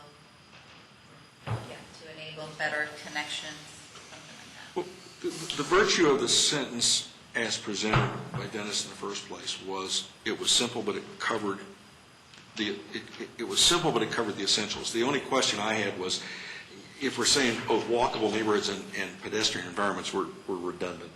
So if we're talking about neighborhoods or destinations or activity centers, because it isn't always activity, it isn't always a destination, neighborhoods or focal areas or something, and accessibility as a combined concept is fine. It's just a question of wordsmithing to get it there. Because otherwise you start talking about, we want to mention the living neighborhoods and the retail centers and the commercial. You could go on and on. Why do it? Keep it simple, cover the basics without being unnecessarily redundant or overlapping. So I would say find a substitute for neighborhoods or a better non-redundant adjective than walkable, and we're there. Be something along the lines that destinations should have numerous ways of numerous connections. So it's transit, auto, walking, bicycling. So we're not just talking about, I got a street connection there, good enough, job done, move on.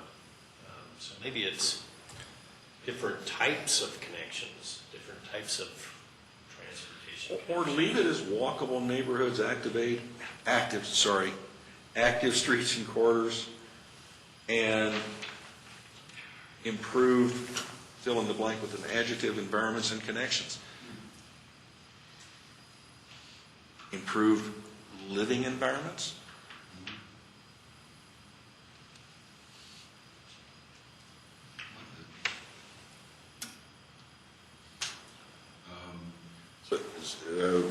The latest I have is. Or networks. Networks. Substitute network for connections, because we already have the connections reference up above. So enhance community physical and social connections with walkable neighborhoods, active streets and corridors, and improved living environments and networks.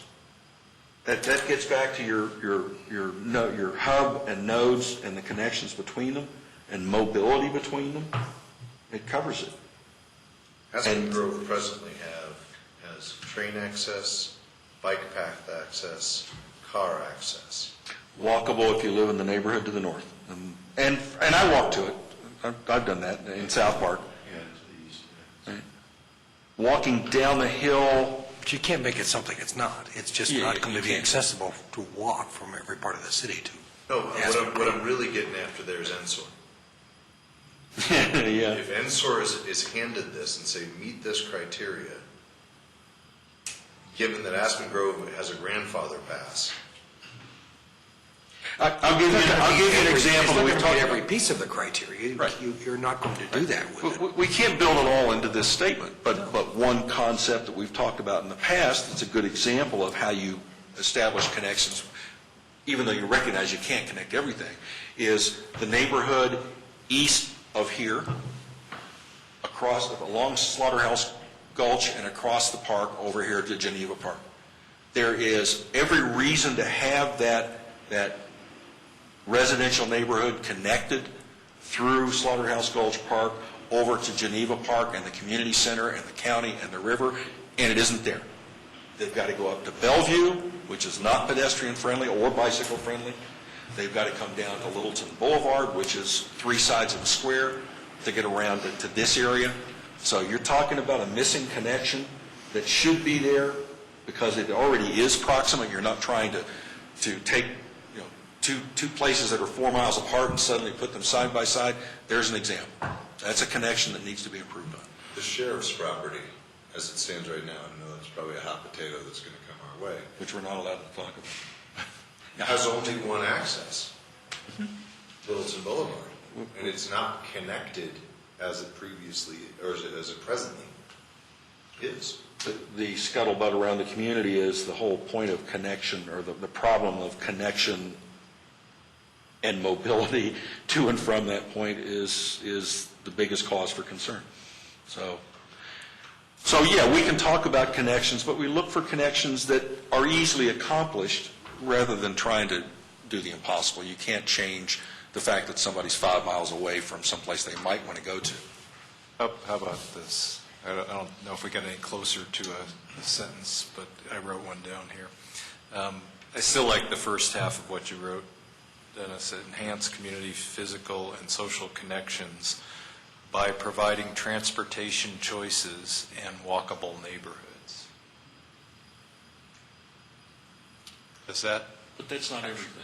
I know it's not everything. The idea, well, I mean, it's not even everything in concept. I mean, the whole idea of the activated streets is everything we talked about with the downtown plan, is in order for a street like Curtis that we talked about connecting a node like the college to downtown is, you can't make somebody walk along a 2 or 3 block stretch that is unpleasant, has no attractions, has nothing to invite them. So the idea of activating, technical jargon or not, Mark, streets and corridors is significant. But I guess I think the activating is happening in some of the other themes, that it doesn't have to, the idea of connections doesn't have to also serve the need to activate.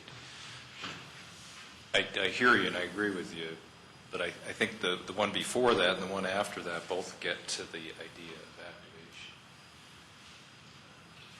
Well, an accessible, a walkable neighborhood is not necessarily, okay, maybe it is. Maybe it is. It's more Maybe it is connected, activated. it's toward, I think it's toward the goal, and maybe, next draft, maybe we add a word or enhance it a little bit more, but I think I'd be perfectly happy with only changing 3 things. Go from walkable to accessible in the neighborhoods, drop the D on activate streets and corridors, and change the last connections to networks so you're not repeating what you've already said before. That covers the essentials that Dennis started with. We're then free to, or it's then incumbent upon us to elaborate on that when we start talking about goals and policies. if everybody's comfortable with that, maybe we just have Dave email you the words or sit down with you after the meeting. I don't want to drag it out, but I physical, social, and technology. I think the world that my kids live in has technology everywhere. And if we sit around and try to ignore that, then we're going to miss So it. physical, social, and technological, which could be stretched to cover multimodal transportation as well as. Activate multimodal technology hubs in activity centers. Say that quickly. Say that quickly 3 times.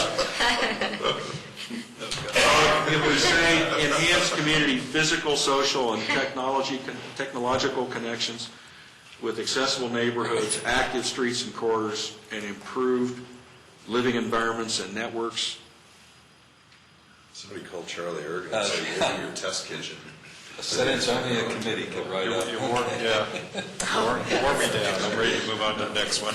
Hey, look, any change that doesn't really stretch out the length to double what it was before can't be too bad. Okay. I reserve the right to come back.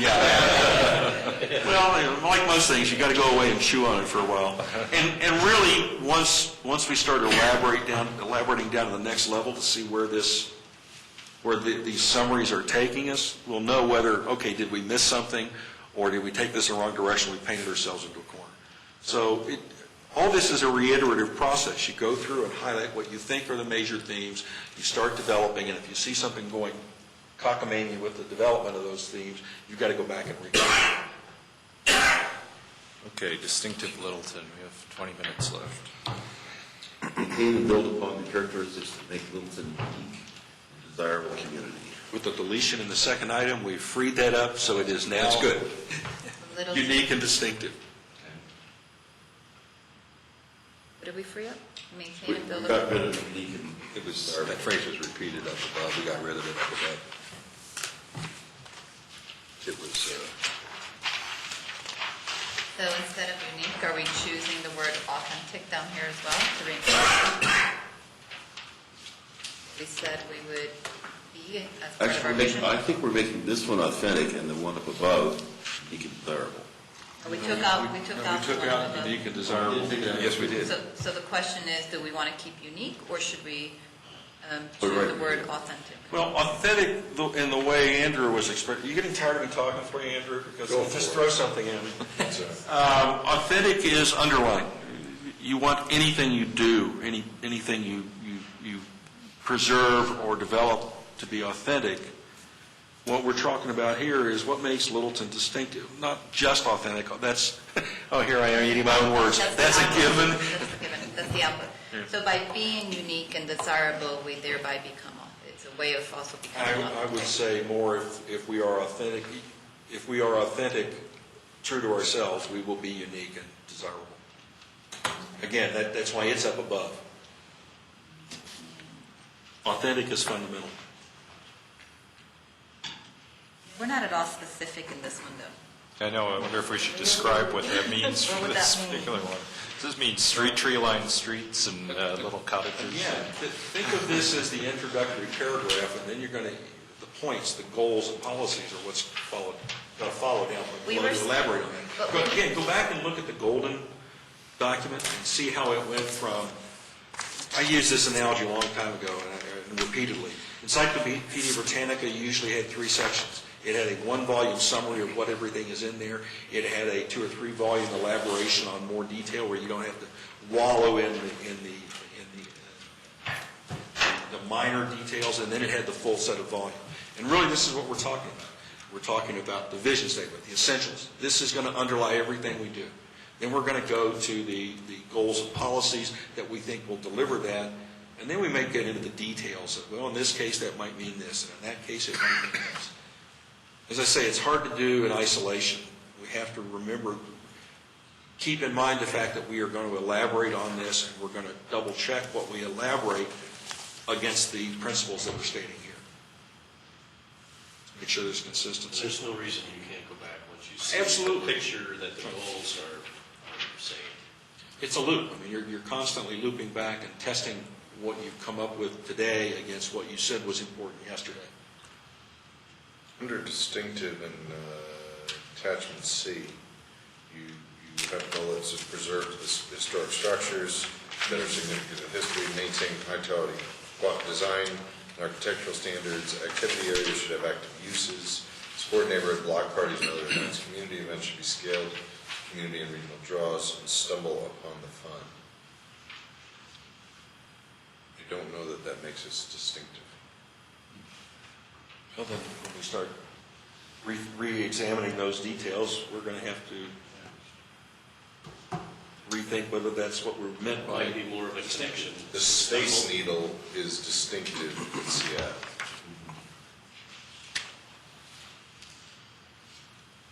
See, there was a time we could say the concrete pods on downtown Main Street were distinctive. Are they Obnoxious. Yes, something that we set those up again. You want to dust them off? Yeah. They're distinctive. They were distinctive. I was going to give you an update on the Space Needle, actually. So is a big wart right here beside my nose. But But then distinct in that context would mean an architectural element in and of itself makes us distinct. I don't believe we're trying to say it's just the architectural element that makes us distinct. East St. Louis is distinct because of the population. yeah, the crime level and everything Crime else. level, the unique identifiers are enough that we can joke about it 2,000 miles away. You know, you can. Any of us could in 15 seconds come up with things distinctive about Littleton. One of the things I think is distinctive about Littleton is, more than most communities around here, the number of people involved in overlapping organizations, volunteer or otherwise, in Littleton is unique. It is absolutely unique. Other communities try for it, but you'll find it's the same 24 people in a handful of organizations. And here, it's more than 100 people in scores of organizations. And so that example I would use under dynamic load. And it also harkens back to encourages every citizen to be involved. So it plays on all those essential principles that we've established up above. And that's really how you know you're going in the right direction. If whatever you're talking about now in the way of detail connects back to something you said above that as a summary, or in front of that as basic principle. So going back to distinctive for a second, maintain and build upon the characteristics that make Littleton unique. Period. Do we need to add desirable As Andrew pointed out, East St. Louis is unique. without being desirable? Definitely without being desirable. And for that, East St. Louis, I don't apologize. Jenny was banging on a drum over the summer about family, and Sorry, about what? family. Yeah. That we were, voted best place to raise a family by some magazine a year, Bloomberg or somebody like that. Nowhere in here do we say that word, whatever it's defined as, and desirable, and it just crossed my mind, desirable for a family, desirable for all levels of community. To the point of capitalize on our strengths, if that's clearly a strength, then I think we're remiss if we don't include that in your sentence. So find a way of linking that to the reference in dynamic Littleton, changing needs and desires of its residents without being redundant. Find a way of And then, incorporating that into how it's unique and desirable. I did notice, whether it's family or all ages, but Values diversity. yeah, it was interesting because I did notice that there was nothing that referenced all ages or in this document. I think diversity does. Or family. I think diversity does. Exactly what it's intended. One of the things it's intended to do. Right, and that's foundation principle up above. And what Andrew's saying is, how do we capture that? Actually, what all three of us are saying, how do we capture that in the notion of Littleton as a unique and desirable community? So what do we have for distinctive Littleton at this point? The way it is. That's what it is. It hasn't changed anything. Well, it could be unique and desirable community for all ages at the end of it. Right. Put it in. Like it. Which gets us into as people age, can they age in place, comfortably, that sort of thing. And are there things for people of all ages to do at different area or different neighborhoods, even in downtown? Are we thinking about all ages throughout the city? Are there things for those groups to do? And older adults, can they access the infrastructure? Let's face it, one of the conundrums about being on a light rail system or having focal points that are along that city center, downtown, library, museum, whatever, is first of all, property values go up, so it starts to ace out those who can't afford it. Secondly, the younger people who tend to want to be going back and forth elsewhere in the metro area want that location because it supports their lifestyle, their activity. On the other hand, people who are moving out of their large, 4-bedroom houses into housing that is more suitable for them and looking at limited mobility down the road, want those same spaces. So you've got at least three very distinctive groups competing for position in the same areas. So I'm not saying there are solutions to it. I'm just saying we need to recognize that, the idea that it is unique and desirable for all ages and lifestyles, I don't know, whatever you want to say, for all stages of life. But we can elaborate on that as we get down into the details. Keep it simple for all ages. Right. Elaborate on it in the details. Just remember that that's what we want to recapture when we start getting into the details. So for transformative action, so we wait to do that next time? Is that Yeah, I was thinking we probably want some time to discuss those. I have a number of comments. Okay, good. I'll go ahead and rewrite these and run them by Glenn, and we'll send them out to you. The only one I think is challenging at the moment. Just want to note. That's okay. That's why Dennis and I get along. I think that's the same. Anybody speak Klingon? The only one I see an issue with, one that's connected a little bit. Yeah, that one's Talked hard. about social and technological connections, and we didn't get into any kind of detail with that where we did with the physical connections. So we either have to drop it physical or I think add to it for the social and technological. Other than that, I think we're very changed. We have that one word we have to come up with up above under sustainable economy, environment, and Actually, I started to look at that, and here's one idea.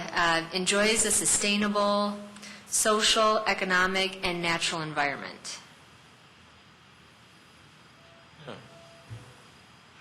But sounds right.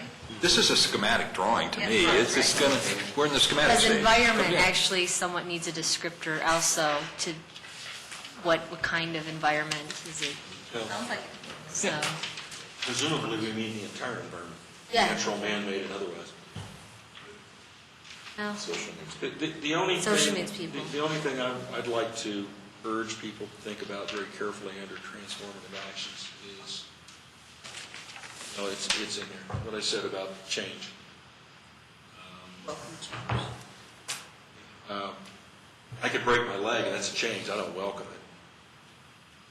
So let's think carefully about what it is, how we deal with change, how we deal constructively with change, how we deal consciously and conscientiously with change. And my central value there is you embrace change that enhances your values and principles, doesn't diminish them. Well, I think the big picture of planning probably is, do we try and direct change, or do we just... You manage change, I think you manage it. Manage That's it. what you're kind of getting at. but you make clear what the principles are you use to manage them. So, yeah, try to manage it to the extent you can, so you achieve your goals. So how should we look at transformative actions? What is it? So vision is clear. Here's a vision of the city. Here are the themes. I think that's what Evolving. came out of our workshop where we had the maps. So as we're right? commenting on this, what are we doing with these? I see kind of a framework for implementation. That's kind of how I saw transformative actions. Where do you start? What do you look to? Yeah. Where can you make the most difference, Mm-hmm. essentially? Get the biggest bang. Or what needs the most protection, which is the flip side of the same thing. Right. So then how does something like welcome change, how is that a transformative action? Well, Is that just a way of how we think and work? Is that what it mean? Well, I thought of it as more as change isn't necessarily bad, it's not necessarily good, and it's a challenge, and we should take on that challenge. The community's going to change. What would be a good way of dealing with that? That's why manage with underlying principles in mind is really what we're talking about. You're not going to micromanage, and that doesn't mean or suggest micromanaging.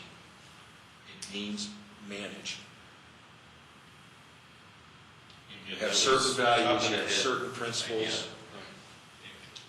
It's controlled change, if you will, or influence change. Sometimes it's like with the martial arts. Sometimes you're not opposing change, you're just seeking to deflect the change, to use the energy or the motivation for that change in a constructive way that suits your purposes. And that's really what we're talking about. That's planning. Yeah, my suggestion was that we recognize that change is inevitable and can be good if anticipated and planned for. Measured against overall goals and principles.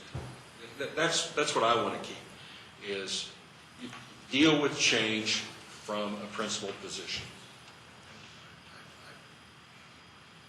Change is like the business buzz, it's a buzzword today. And you want to change if you're not the one in power. If you don't like what you have, you want to change. If you like what you have, you don't want to change. Yeah, well, always wish change upon your enemies. May you live in changing times? Yeah, there's all those words about it, and it just seems trite. It's a great descriptor for something else, but I don't think standalone, it just seems like... Seems like a dirty word. I've heard it before. Tell me something I don't. There's the pendulum again. Change is going to come at you whether you welcome it or are prepared for it or not. All you can do with change is do what you can to see to it that it conforms to or furthers your principles and your values rather than detracts from them. That's all you can do. I think the difference in business and the environment that we live and work in is that there are bigger forces at work that we can't control, and so that change really is inevitable. Whether it be a flood or Well, the difference is everyone says change or die. So the question is, okay, change or die, and sometimes you don't die, you just give up what you were to begin with and what you value. You give up the authenticity. Do that. Right, and that's what we have to do, is say, okay, we need to find ways that will let us deal with change consistent with the values and principles we've espoused in the comprehensive plan. I agree with Andrew, though. This doesn't stand alone as a transformative action. We have to have this attitude in order to be able to do all the things we say we want to do along the river, in order to be able to focus. So it should be an inherent part of, it's an attitude that, or a position that we need to have in order to make this plan come to life. So I don't see it as a standalone transformative It's action. the same kind of underlying orphan that I tried to insert up there in the values at the top. The question is, okay, that sounds good, but how do we fit that into what we're saying? I don't want We to did get up above, didn't we? I don't want to get caught in political level speak, though. We are authentic, we are unique, we are ourselves, and we are completely open to change all of that. No, I don't think so. So why do we, I guess, since we in fact added it No, we didn't. up above. No, Yeah, we we did. didn't. No, we didn't. We pulled We it out. said value, diversity, and change. We Oh, no, added that. I was talking about, okay, I see what you're saying. So we incorporated as part of the vision of what the city is going to embrace and be. So I just don't see, it doesn't seem to.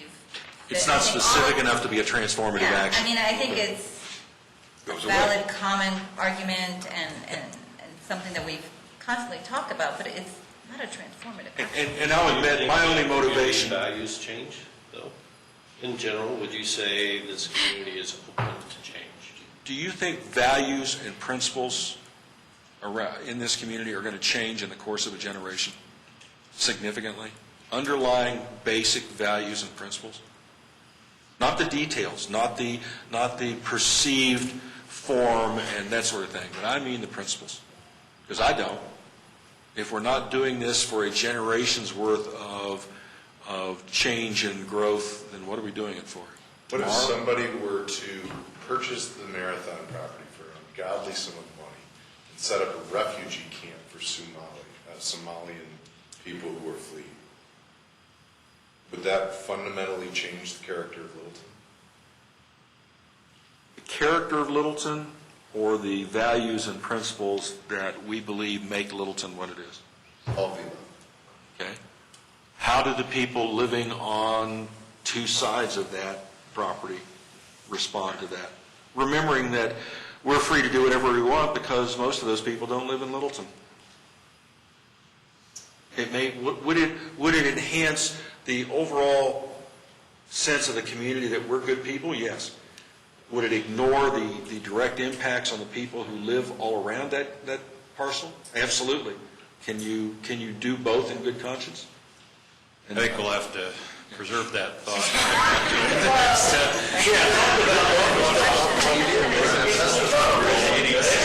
It's an extreme, but it's not the way we think.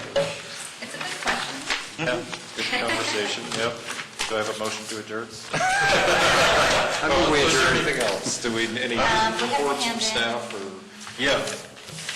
If I could, I just want to mention the iPads, and Dave asked some very good questions. You have your signed policy? Awesome. And so I just want to run through real quickly the questions that Dave had, and I did get some answers today. Please remind me what they were. Okay, number one is, are we to keep the iPads? Because if you read it, the policy, it envisions you turning it in after every meeting.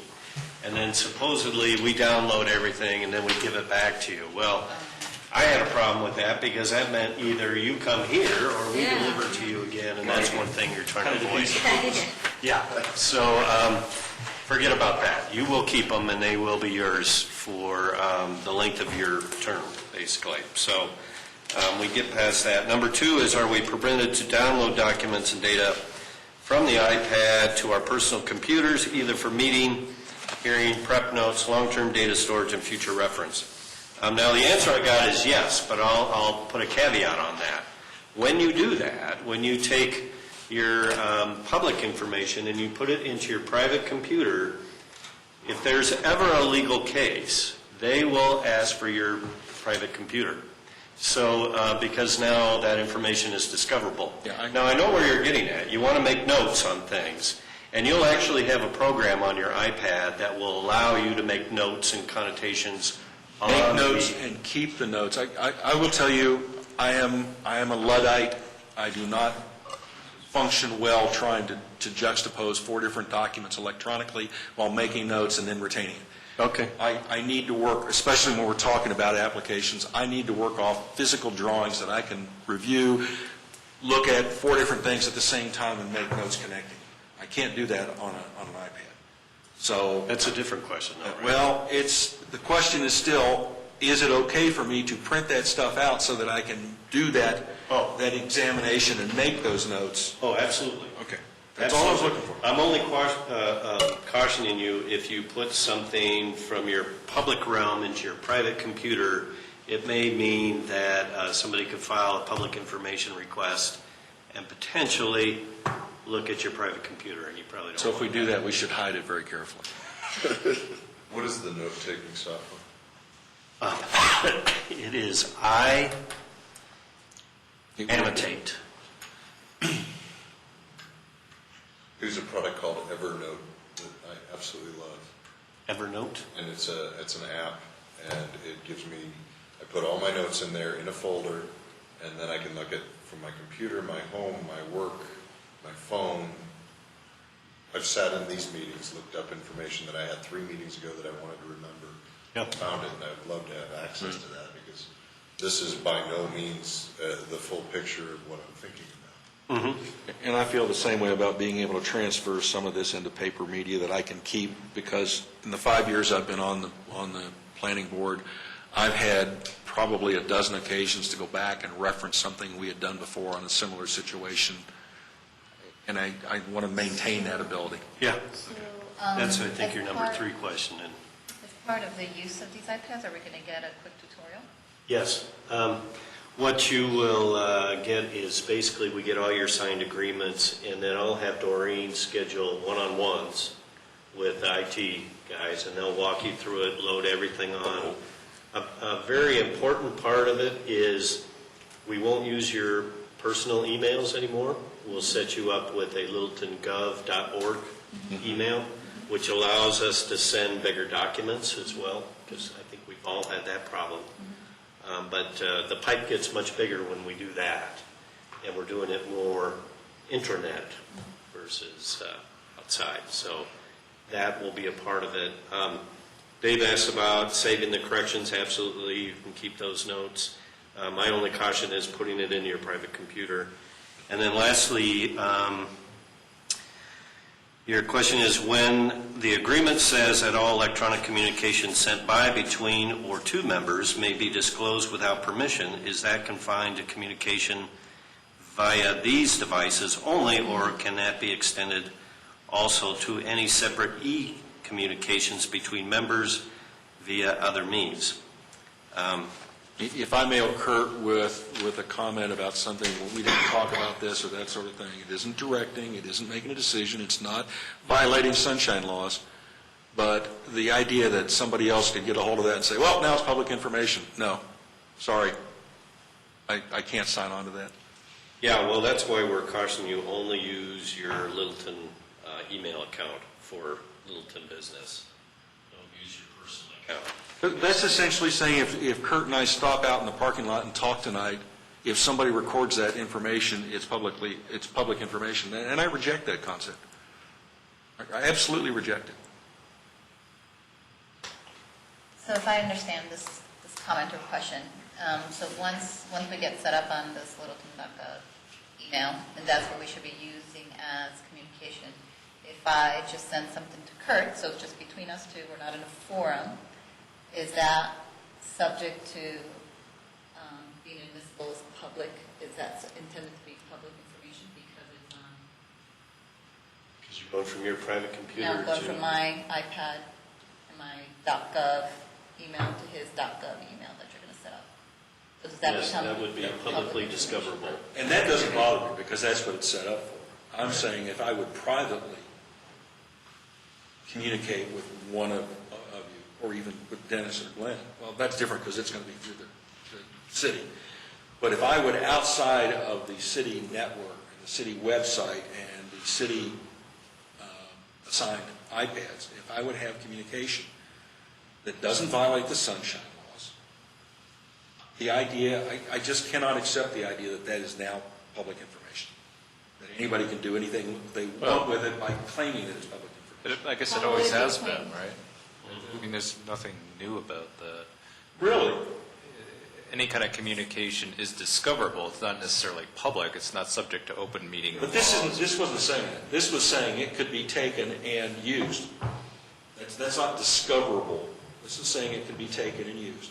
And I'll go to an extreme example. Somebody could tap into something like that and say, well, this shows that Metcalf and Samuelson were already, predisposed toward this application. Sorry.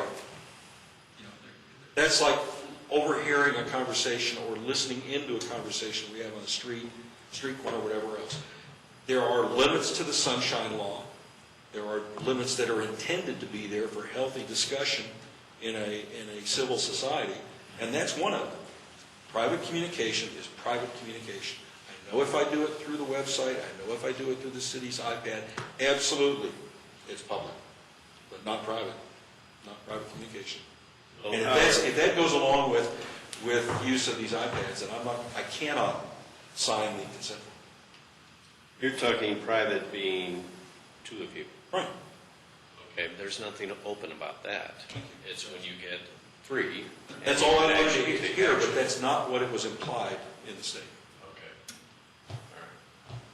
All The other thing that was implied. right. The fear is then daisy chaining, and then Kurt contacts Karina, and I mean, that's, all about Well, that's a fair in any case, and once it goes beyond that, I mean, that there is an implicit trust between any two people who are going to communicate that if it's intended to be private, neither party is going to blithely circulate. If that's violated, that's between me and the person I communicated with. It's not somebody from the city jumping in and saying, oh, now we can do anything we want with it. And I can't accept that. The other thing that concerned me, and I don't think I had it listed on there, was it sounded like we were reinforcing the idea that no communication should go one-on-one between members of the planning board. Everything should go to the staff. And I can't accept that either. So those are the two things that most give me pause about signing this consent form. Well, the only thing I'd say, if you want to present something to the whole board, it should go through staff. I think that's the only limitation we've. That's not what's implied in the statement, and that's why I bristled at it. All right. Any other questions? But if you don't have philosophical issues with signing it, we can definitely move it forward. The other thing that I would like to see is we'll start doing more presentations electronically. It seems like we ought to be able to do those presentations so that you see them right before you versus the TV screen or the big screen behind you. And I'm not sure how to do that yet, but that'll be a thing to come. That's it for me. Thank you. Do I have a motion to adjourn? Move. Second. Second. Second. All in favor? No.